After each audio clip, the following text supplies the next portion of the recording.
Дүйнөлүк адабиятта орду бар Чыңгыз Айтматовдун 90 жылдык мааракесинин урматына жана 12 декабрь улуттук адабият күнүнө Аппаз Жайнаков атындагы Баткен облустук музыкалык драма театры Чыңгыз Айтматовдун чыгармаларынан сахналаштырылган театралдык композиция тартуулады.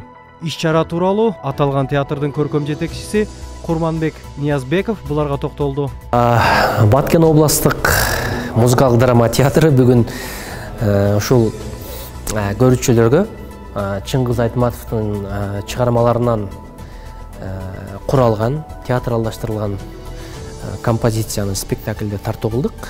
Бул ар кайсы чыгармаларынан үзүндү негизги урунтуучуларын бергенге аракет кылдык. Анан мен ойлойм, бул Айтматовдун чыгармалары түбөлүк өлбөйт. Биз муну заман талабына ылайык кайсы доордо болсун коюп отурсак болот. Ошондуктан мен Баткендеги көрүүчүлөрдү, спектакль сүйүүчүлөрдү, Айтматовду сүйүүчүлөрдү Айтматов ааламына саякат жасоого чакырам.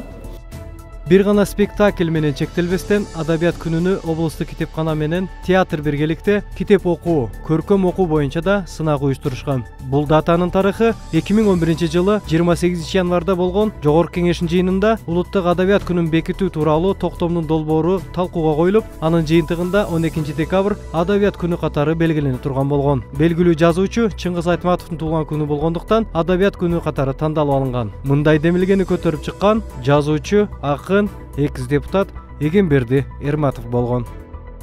Салам медиасы, Баткен.